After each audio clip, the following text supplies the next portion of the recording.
China, a vast land where wild nature and ancient civilization intertwine, creating a symphony so grand it takes your breath away. Here, every mountain is not just a massive rock, but a living epic, and every valley isn't just an empty space, but a vessel holding the echoes of 1,000 years.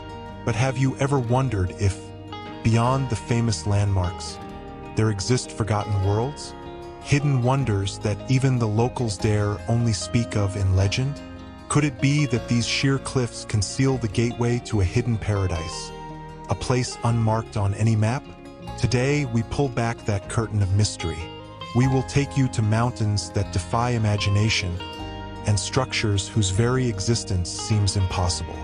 From the surreal peak of Fanjingshan floating among the clouds, to the treacherous plank walk of Mount Hua that tests the courage of the bravest souls. Join us as we begin the journey to find a China that's never been seen. Welcome back to Magical Planet, the channel for souls who are passionate about exploring the most magnificent and mysterious wonders of our planet. If this is your first time here, don't hesitate to hit subscribe and ring the notification bell so you won't miss any of our future adventures. And we're always curious to know how far our journey has reached around the globe. Let us know what country you're watching from in the comments below.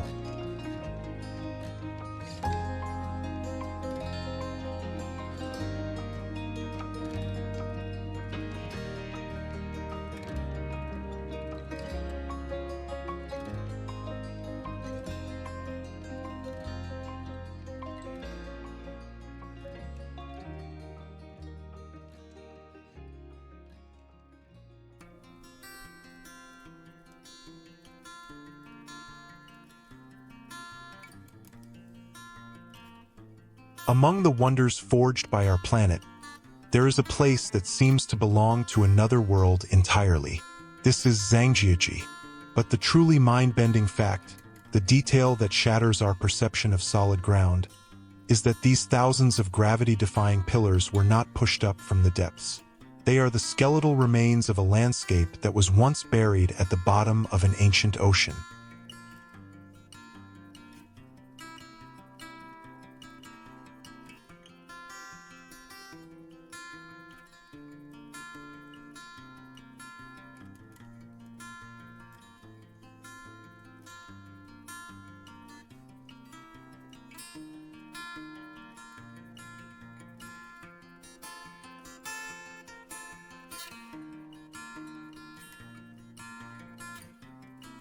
So, what ambition, what artistic vision, drove the creation of a landscape so alien it would later inspire one of the most famous fictional worlds in cinema history? The answer lies not in human hands, but in the relentless imagination of nature itself.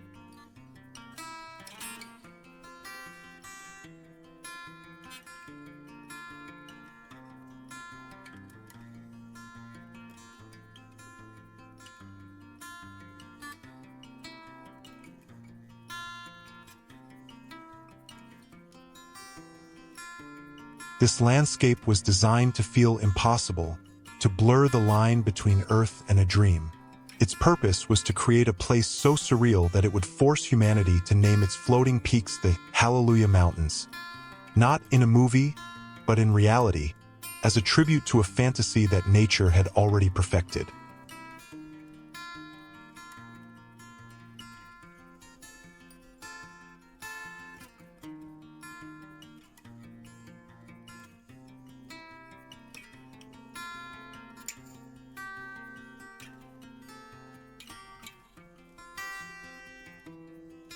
This masterpiece was not created by magic. It was sculpted by the two most patient artists on Earth, water and time. Imagine a process that began millions of years ago, after the ancient seabed was lifted into the sky.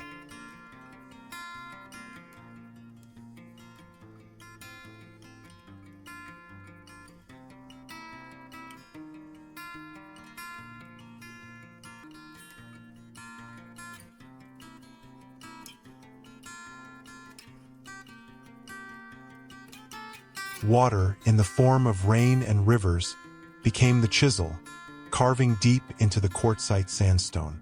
Ice expanding in the winter cracks became the hammer, splitting the rock with immense force.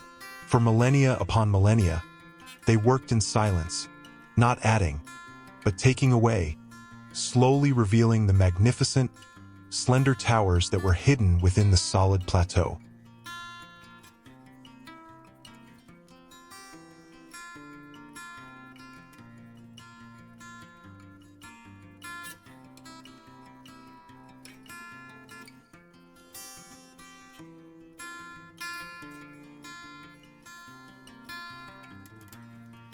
Therefore, when you stand amidst the misty peaks of Zhangjiajie, you are not just looking at a forest of stone.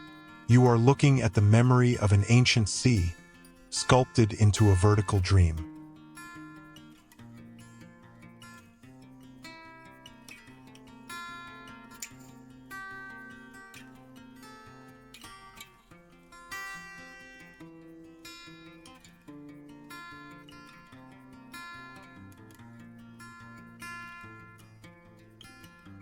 Zhangjiajie is not a place you visit. It is a world you enter. A breathtaking reminder that the most alien landscapes in the universe might just be right here, on our own planet.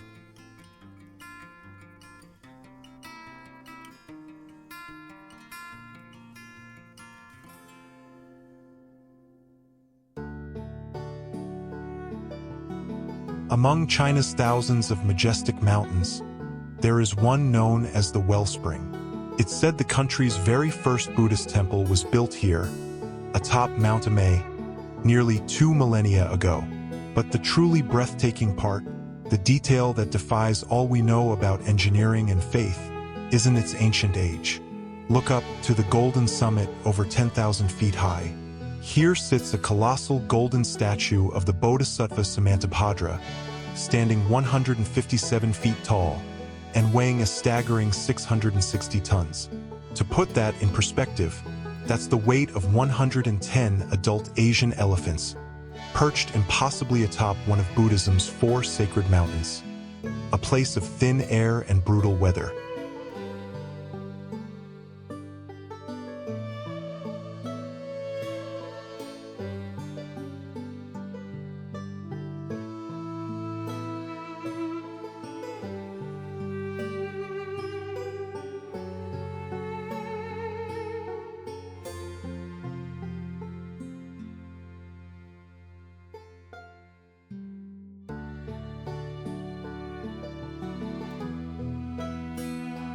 So what ambition, what unshakable faith could drive people to build something that seems to defy the very laws of physics? The answer isn't a quest for conquest, but one of absolute devotion.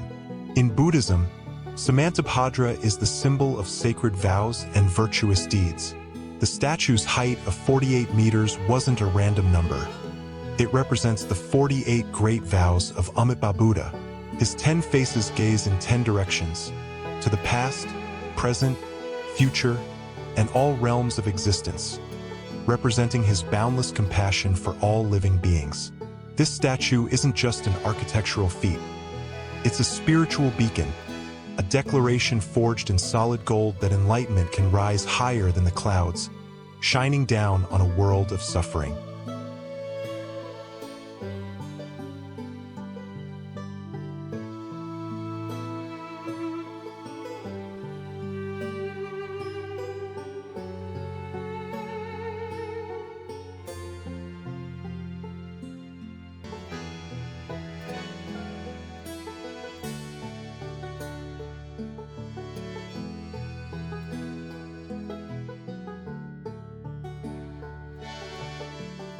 This monument wasn't created by magic. It was built from iron will and human sacrifice over generations. Imagine the nearly impossible journey, hauling every single bronze plate, every steel beam, to the towering summit, across treacherous paths and through freezing weather. The thousands of stone steps that visitors climb today were chiseled by hand, paid for in the sweat and sometimes the blood of countless laborers and pilgrims over centuries. Every step was a prayer.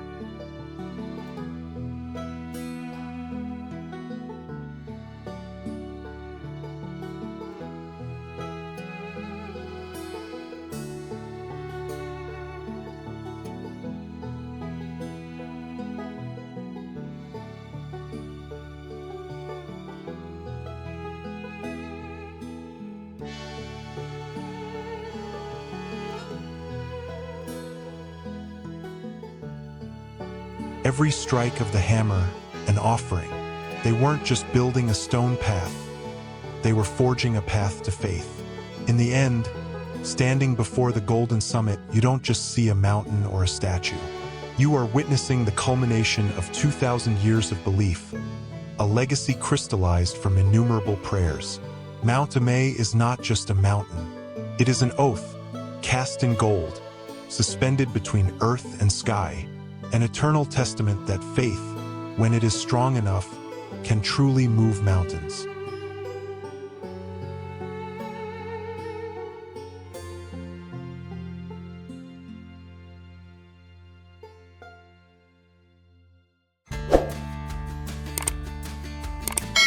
If there is a place on Earth that looks like a scene from a world of myth and legend, it would be Fanjingshan.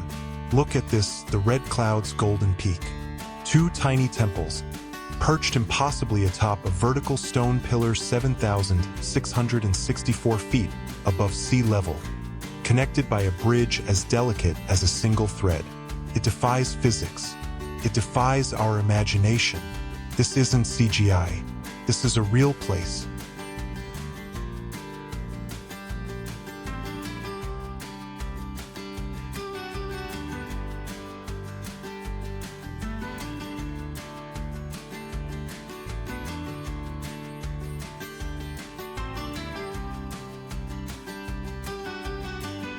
So the question is, why? Why would anyone choose a place so insanely treacherous to build a sanctuary? Because this was never a place for ordinary people. This is a Bodhimanda, a site of enlightenment for Maitreya, the Buddha of the future. Choosing a location completely cut off from the mortal world, floating in a sea of clouds, was in itself an act of devotion. It was an attempt to touch the heavens, to find absolute serenity, where prayers would be untouched by the dust of the world.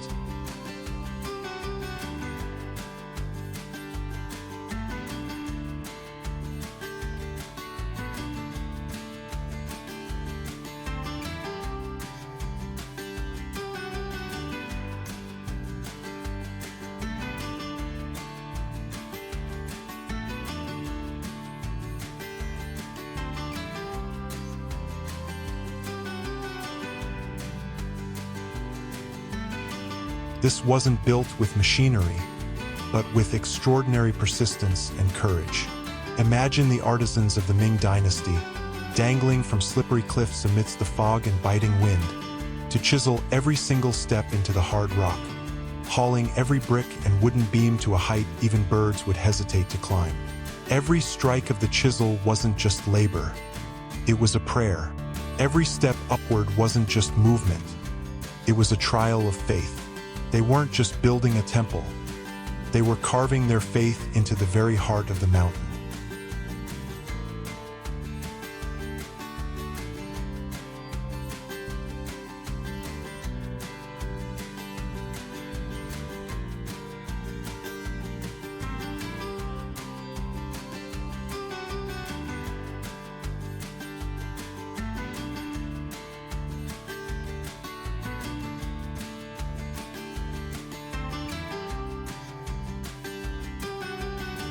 Fanjingshan, therefore, isn't just an architectural marvel.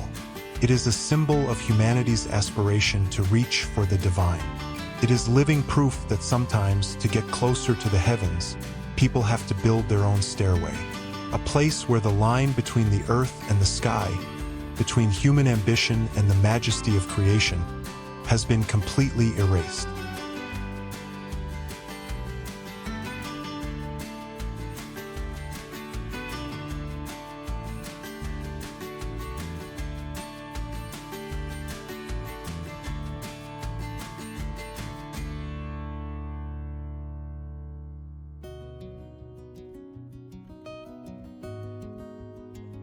This isn't a mountain range forged in the usual way. Most are born from the collision of tectonic plates, thrusting the earth skyward. But Yandang is different. Yandang is the ghost of an ancient supervolcano that erupted and collapsed over 120 million years ago. The landscape you see wasn't pushed up from the earth. It's what was left behind after a great annihilation.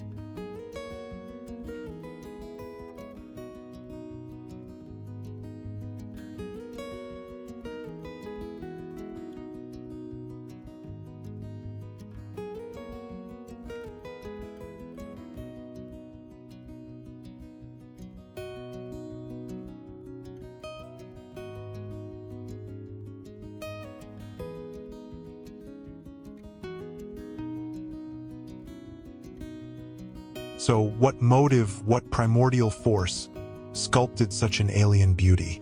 It was the great duel between fire and water, a battle that raged for millions of years. First, the fire from the Earth's core erupted, creating a colossal foundation of lava. And then, after the volcano fell, water and wind, the universe's most patient artists, began their work. They spent millions of years carving, polishing, and sculpting that cold, dead rock.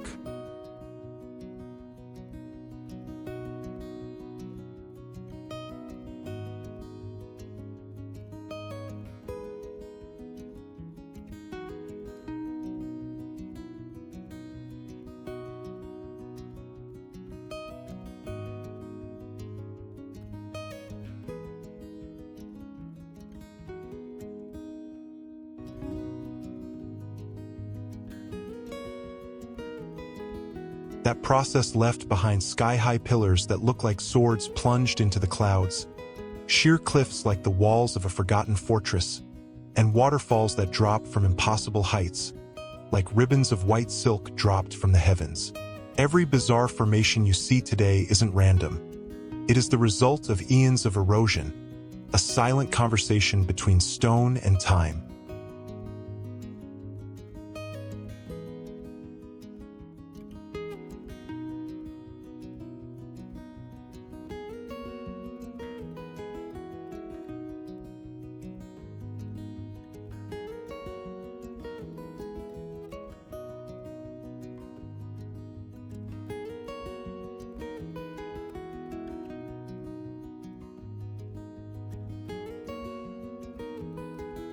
Therefore, to walk through Yandang is not just to see a landscape. It is a journey back in time, a voyage into the heart of a sleeping giant.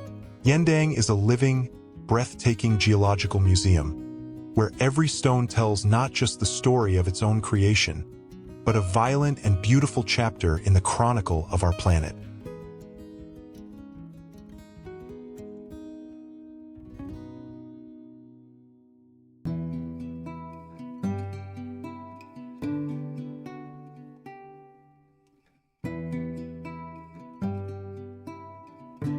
They call it the world's most dangerous hike, and it is no exaggeration. Behold the legendary plank road in the sky of Mount Hua.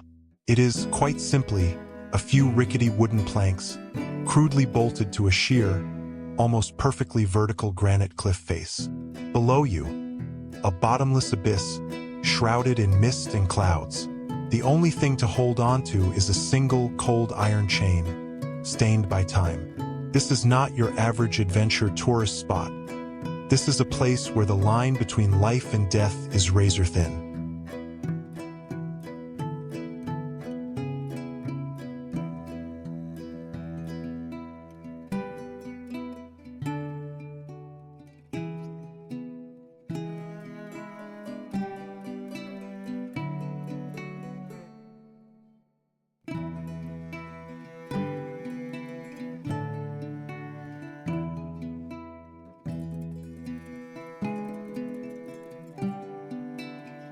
So what obsession, what insane desire drove people to create such a deadly path? The answer isn't the search for a thrill, but the promise of immortality. Mount Hua is one of the 5 great sacred mountains of Taoism, a place believed to hold immense spiritual energy. Centuries ago, Taoist masters and hermits came here to cultivate their spirit, to meditate, and to find the path to enlightenment. This road wasn't built to challenge tourists. It was built as a test, a natural filter to weed out the weak-willed, the souls not determined enough to access the secrets of heaven and earth.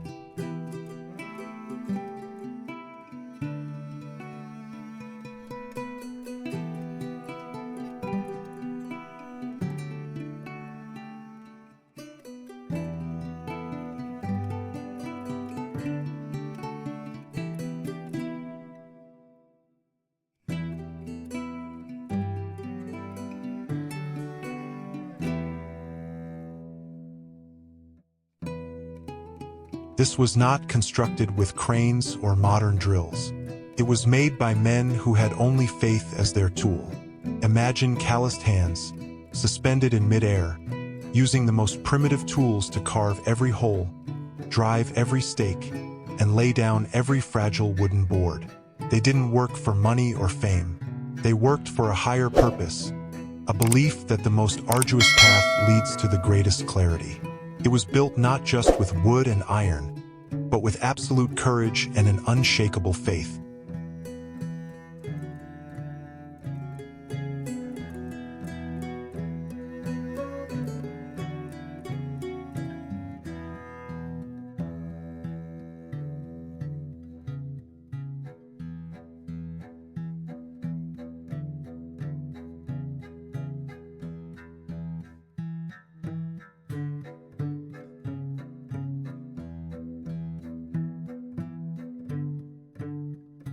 Therefore, the journey to conquer Mount Hua isn't just a physical test. It is a conversation with your own fear. Every step on those thin planks is a choice between the instinct to survive and the desire to reach for something higher. Mount Hua, in the end, is not a path to a mountaintop. It is a path into the deepest corner of your own soul, where courage and life itself are redefined in the rawest possible way.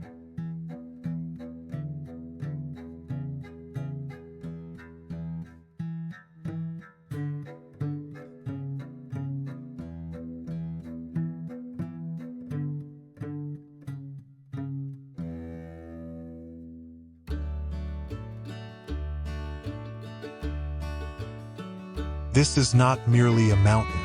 This is the epicenter of a spiritual revolution that changed the world. Here, nestled in ancient forests, lies the Shaolin Temple, a name that echoes in the global consciousness. What's astounding isn't just that the temple has stood for over 1,500 years, but the very paradox it represents. A sanctuary of Zen Buddhism, a philosophy that seeks inner peace, is the very same place that gave birth to Kung Fu, one of the most effective and famous combat systems in human history.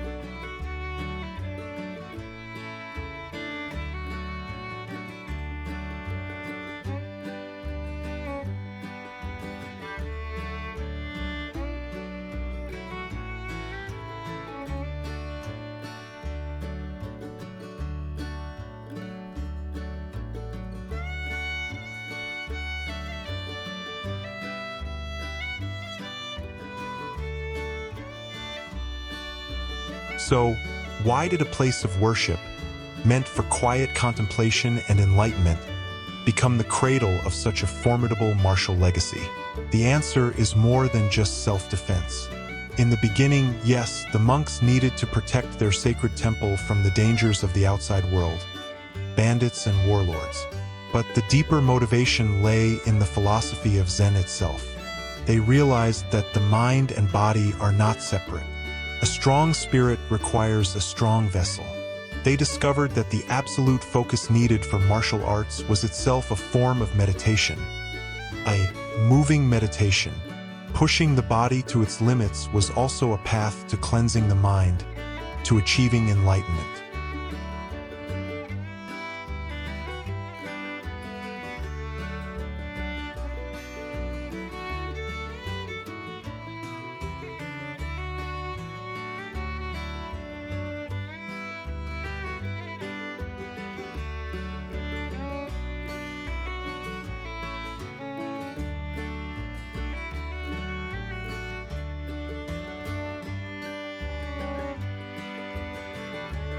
This martial system wasn't invented overnight. It was the result of centuries of observation, experimentation, and iron discipline. The monks looked to the natural world around them and they learned. They emulated the explosive power of the tiger, the cunning agility of the leopard, the graceful balance of the crane, the fluid evasiveness of the snake, and the focused precision of the praying mantis. These movements were combined with theories of qi and yin-yang balance to form a complex and lethal system. It was forged not in a library, but on training grounds weathered by the elements, through countless hours of practice before dawn, with calloused hands and bodies pushed to the edge of endurance.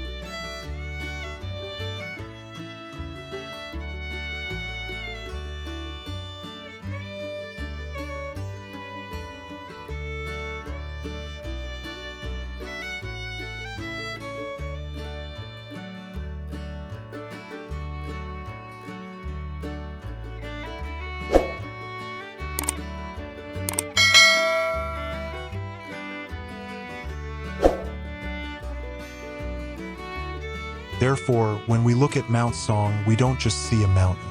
We are witnessing a great forge, where opposites find perfect harmony, where the stillness of meditation meets the explosive power of martial arts. The Shaolin Temple is not just a monastery. It is living proof that the path to enlightenment has many forms. It is where the fist and compassion become one, where the body is honed to its peak, not to destroy, but to protect and liberate the spirit.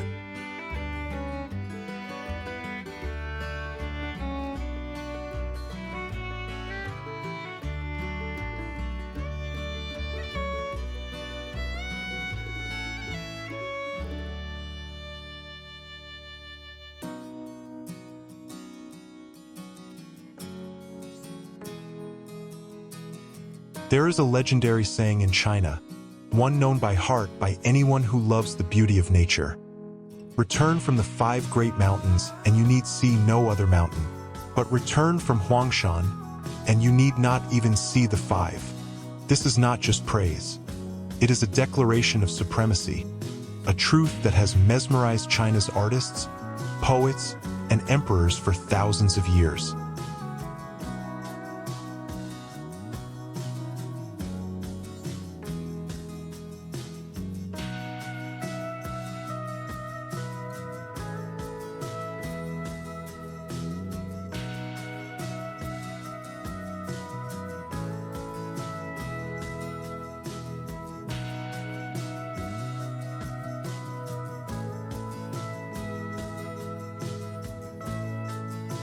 So, why does this place hold such a hypnotic power? Why did it become the ultimate muse, the highest standard for landscape beauty? The answer lies in the fact that Huangshan is not a mountain in the ordinary sense. It is nature's greatest and most vibrant inkwash painting. Here, for wonders merge into one. Granite peaks of bizarre and fantastical shapes, pine trees that grow from sheer cliffs in defiance of gravity, a sea of clouds that billows and rolls like an ocean in the sky, and healing hot springs, especially the pines. They don't grow straight to the sky in search of light. They cling to the rock, twisting their trunks and stretching their branches into impossible shapes, like symbols of the resilient will to survive against all odds.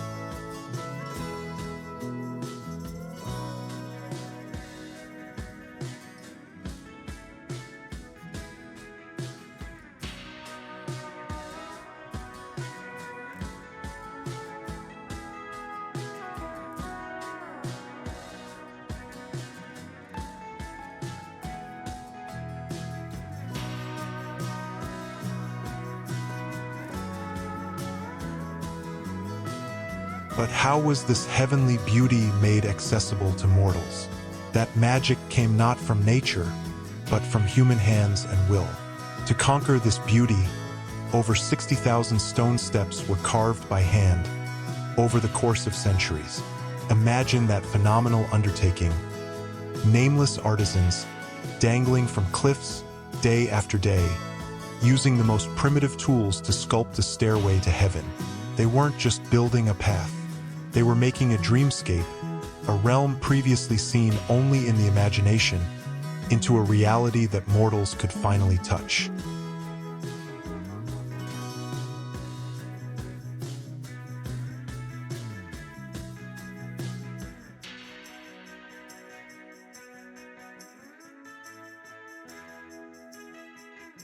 Therefore, standing on the summit of Huangshan, you are not just looking at a landscape. You are standing in the middle of a masterpiece, conceived over millions of years by nature and completed by centuries of human labor.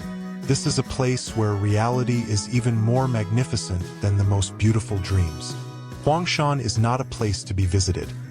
It is a realm to be experienced, a place for the soul to dissolve into the grandeur of heaven and earth.